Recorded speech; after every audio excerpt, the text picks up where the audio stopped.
Hello and welcome back. So today's video is a step-by-step guide on taking cuttings. So there's a number of reasons why you may take cuttings, just to expand the garden plants, or you may wish to take cuttings as an insurance policy because some of these may not make it over the winter.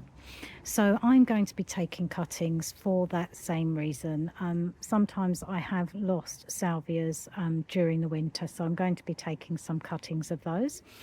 In front here is a Love and Wishes, which is beautiful. It's the first year for that one, so I'm not sure whether that will survive.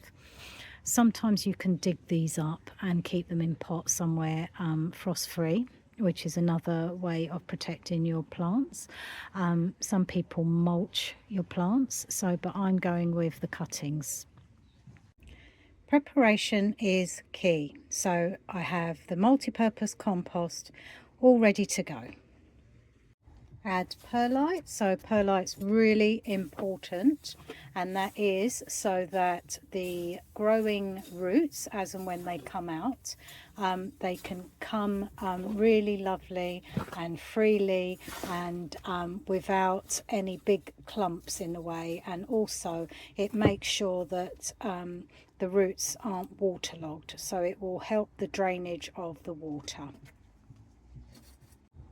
Right, once all the soil is prepared with the perlite, we need to think about what type of pots to use. Now, I'm planning on taking quite a number of cuttings. What I've found over the years is that sometimes you lose quite a few just by rotting, or that they just don't take. So I'm going to have an insurance policy really and put quite a few in there, and if I have lots of success, I will of course give them to our friends and family. Another thing that a lot of people use is the rooting powder. I have used this in the past. It does help, but you don't really need it, because I have used it without before and it's been perfectly fine. It just helps establish the cuttings and accelerate the rooting system. Another thing to have ready is something in which to make the hole. It's really important that when you take the cuttings, you put them in the soil as quickly as possible. So it's good to just have the hole ready where you're going to be placing the cutting in. This is just a chopstick. You can use a pen, a pencil, anything that will just create the hole, because what you don't want to do is start pushing the cutting straight into the soil, because you could damage the stem.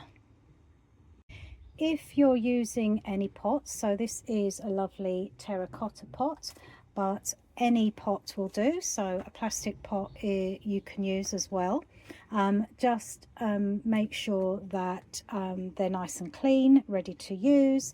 And equally, what I have found when using these pots, it's really important to have something to put over the pot to create a little atmosphere where it will always be nice and moist, and that will also help the cutting establish. So these are just reused bags with the zip at the bottom, so that you can really tighten it up. So I will show both ways.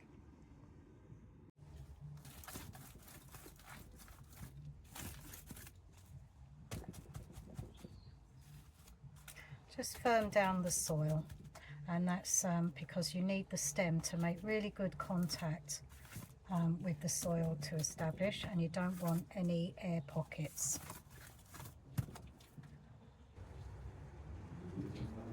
The next thing you want to do is get a tray ready with water, so that when you put the cuttings in, the soil is damp.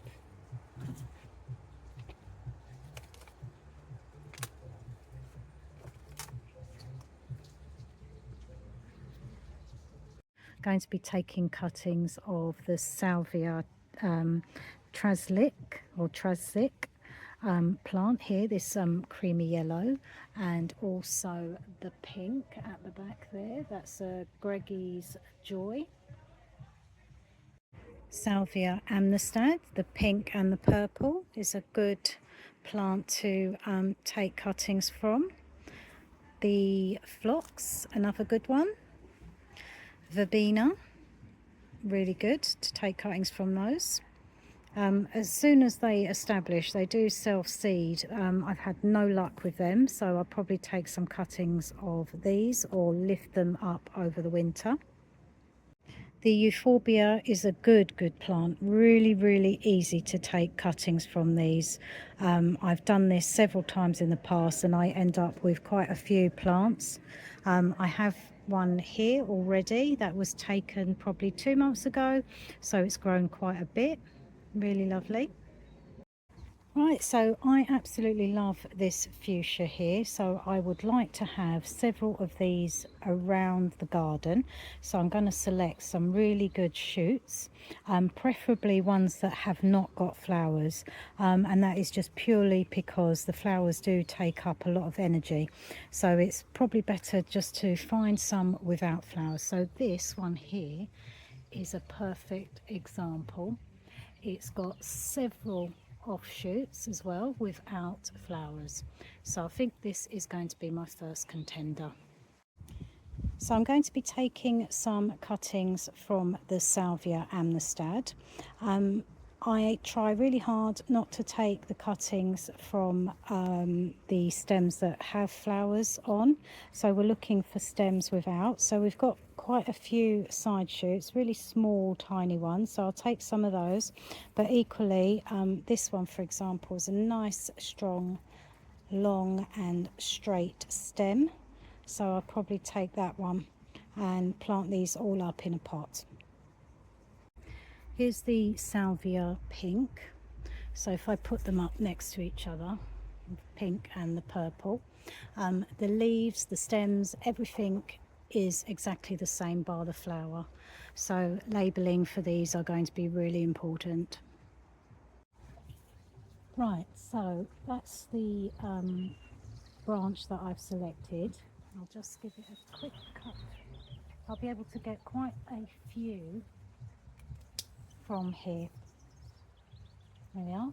So you've got 1, 2, 3, 4, 5, 6, probably 7 cuttings just from this one branch. So I'm going to quickly go over and get these straight into the soil.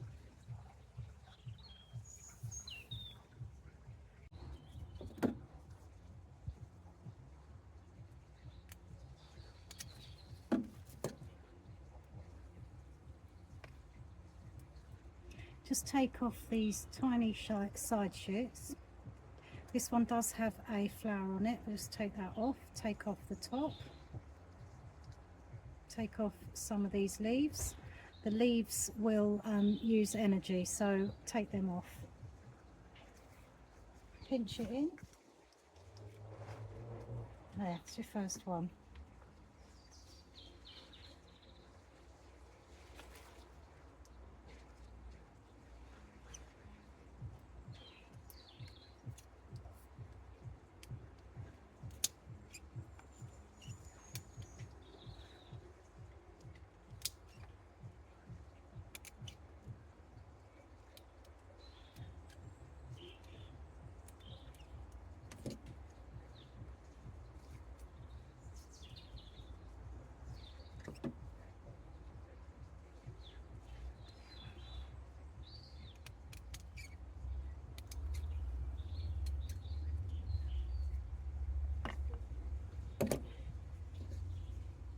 Now cut it right at a leaf joint.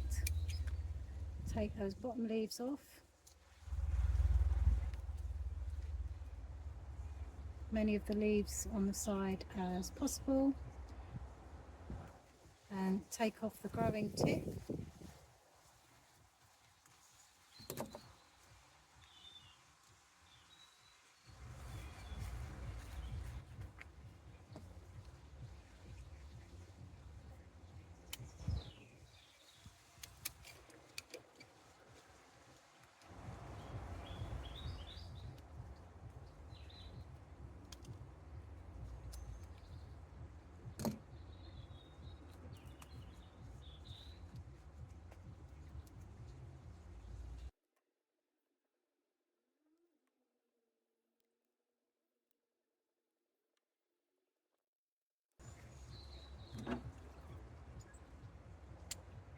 If you're cutting a long stem, so you're using the whole stem, make sure you remember which is the top and which is the bottom.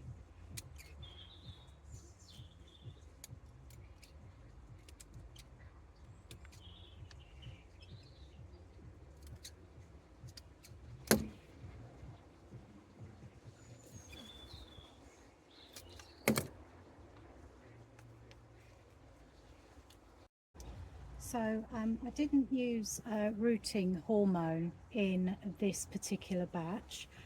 So with this pot, I'm going to put some in this particular stem. It's nice and thick, and I'll be able to see if there's any big difference.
I have a small tray here of the fuchsias and a small tray here of the Salvia amnestad, and at the back I have a pot with just 2 stems of the fuchsias as well. Right, don't forget to label your cuttings up. For me, I'm only taking these fuchsia cuttings, so I will remember they're the fuchsias because they're very distinct. The Salvia amnestad, these are the purple variety. I've also got Salvia in the pink variety of the same, amnestad pink. So that will be important that I label these purple and the others pink. Obviously at the back I've just done one pot of the fuchsia, so I will remember those ones. So I've labelled up the amnestad, the pink and the purple amnestad here. I've placed them in a see-through container, so this will act as a mini greenhouse. I could leave them outside, but they need to be somewhere quite warm, out of direct sunlight, so no sunlight hitting the box. It is moist in there, so that will help root and establish the plant, hopefully. Once I see signs of growth, I can remove the top, and I will probably keep these in the house over winter. So I've taken some Greggy's Joy salvia. These are tiny little pink flowers, a nice bushy habitat. I'd like to have some more of those in the garden, beautiful pink flowers. And also I have 2 boxes here, created another little mini greenhouse for the fuchsias. Again, these will come inside for the winter alongside these. There we are. So here are the mini greenhouses. I have just done 2. Hopefully over the next couple of days I'll be able to take some more cuttings. Thank you so much for joining me. I do hope you found this video useful. Please do hit the like, the subscribe and comment if you'd like to do so. Take care now. Bye.